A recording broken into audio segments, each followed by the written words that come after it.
नम्रपणे इतरांकडून सल्ला आणि सुधारणा स्वीकारा. 7वा मुद्दा लिहून घ्या. नम्रपणे इतरांकडून सल्ला आणि सुधारणा स्वीकारा. नीतिसूत्रे 15वा अध्याय आणि वचन 31 आपण वाचू. बघा त्या ठिकाणी काय म्हटलेलं आहे.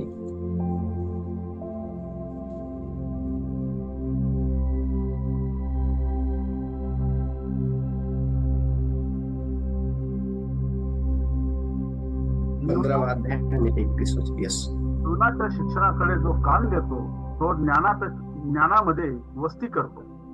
Very good. जीवनाच्या शिक्षणाकडे जो कान देतो. जर तुम्हाला कोणी सुधारण्याकरता सल्ला देत असेल, जर तुम्हाला कोणी तुमच्या चुकीबद्दल जर काही सांगत असेल, शिकवत असेल, तर नम्र चित्त होऊन ते ऐका. आपल्यामध्ये ऐकण्याची भूमिका नसते. जर चूक झाली आहे आणि एखाद्याच्या निदर्शनावरती जर आली आणि तो जर ती चूक तुम्हाला दाखवत असेल, तर ती चूक तुम्ही नम्रपणे स्वीकारली पाहिजे. ती सुधारणा तुम्ही नम्रपणे स्वीकारली पाहिजे. तो सल्ला तुम्ही नम्रपणे स्वीकारला पाहिजे. जर तो सल्ला तुम्ही स्वीकारला, जर त्या गोष्टींकडे तुम्ही जर लक्ष दिलं, तर परमेश्वर देव म्हणतो की ज्ञानांमध्ये तुमची वस्ती होईल. तुम्ही ज्ञानी बनाल. त्यामुळे तुम्ही ज्ञानी बनाल. पवित्र शास्त्र जेव्हा आपण वाचतो ना, लक्ष द्या, मोशेला त्याचा सासरा हिस्रो जो आहे ना, त्याने सल्ला दिला. आणि मोशे हा देवाशी तोंडोतोंड बोलणारा व्यक्ती होता. त्याला सल्ल्याची काय गरज. असं जर त्याने विचार केला असता तर मोशे हा देवाच्या सानिध्यामध्ये 40 दिवस 40 रात्र बसला. परमेश्वर देव मोशेशी असं बोलायचा. आणि तो जर असं म्हटला असतं की मला सल्ला नका देऊ, काय झालं असतं. विचार कर. बऱ्याच गोष्टी त्या ठिकाणी घडल्या असत्या. पण मोशेने आपला सासरा हित्रो याचा जो सल्ला आहे ना, तो मान्य केला. आणि त्याच्या सासऱ्याने त्याला काय सल्ला दिला माहिती का. कोणीतरी निर्गमाचं पुस्तक 18वा अध्याय, निर्गम 18वा अध्याय काढा आणि वचन 17 पासून तर 24 पर्यंत कोणीतरी वाचा. वचन 17. मोशेचा सासरा त्याला म्हणाला, तू करीत आहेस ते काही ठीक नाही. तू व तुझ्या बरोबरचे लोक आशाने अगदी झिजून जाल.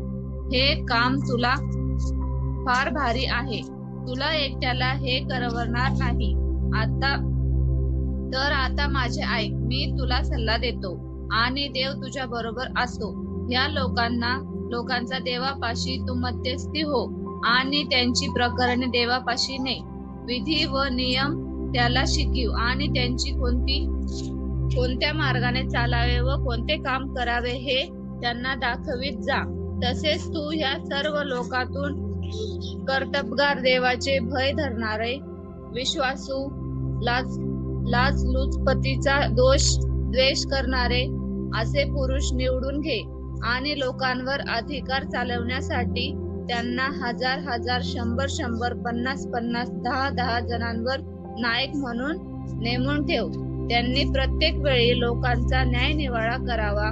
त्यांनी सर्व मोठ्या प्रकरणे तुझ्याकडे आणावी आणि लहान सहान प्रकारांचा त्यांनी निकाल करावा. अशाने तुझे काम हलके होईल व ते तुझ्या भाराचे वाटेकरी होतील. तू असे करशील व देव तुला तसा हुकूम करील तर तुझा टिकाव लागेल आणि हे सर्व लोक आपल्या ठिकाणी सुखेने जातील. मोशेने आपल्या सासऱ्यांचे ऐकून त्यांच्या सांगण्याप्रमाणे सर्व काही केले. Very good. बघा, सासऱ्याने आपल्या जावयाला सल्ला दिला आणि जावयाने सासऱ्याचा सल्ला मान्य केला. तुम्हाला माहिती आहे का, सकाळपासून तर संध्याकाळपर्यंत सर्व इस्रायल लोक जे आहे ना ते मोशे बरोबर राहायचे. आणि सासऱ्यांनी बघितलं, वचन 14 आपण पाहतो ना, तर वचन 14 मध्ये मोशे लोकांसाठी काय करीत आहे हे त्याच्या सासऱ्याने पाहिलं. तेव्हा तो म्हणाला, तू लोकांसाठी हे काय करत आहे?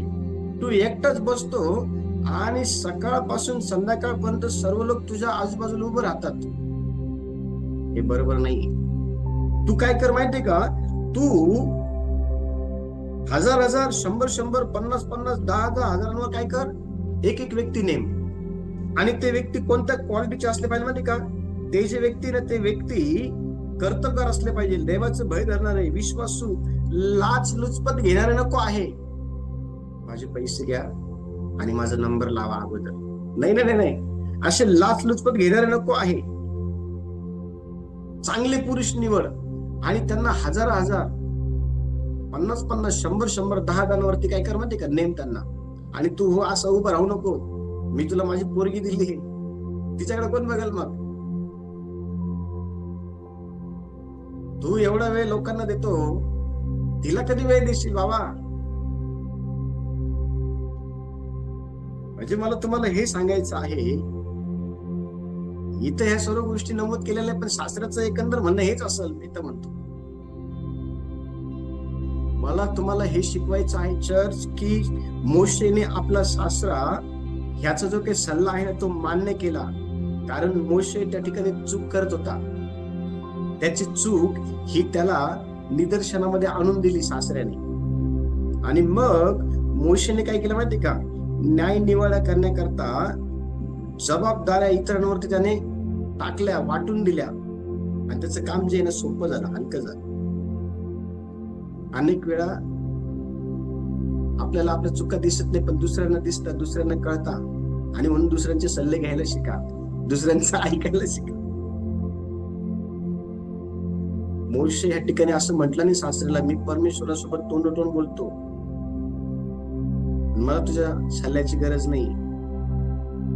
अशा प्रकारे मोशेने बोलला. आपण मोशेच्या जागेवर असतो, आपण हेच म्हटलं असतो, मामा जरा शांत बसा, मला काही कळत नाही, परमेश्वर माझ्यासोबत बोलतो, मलाच हे सर्व करू द्या.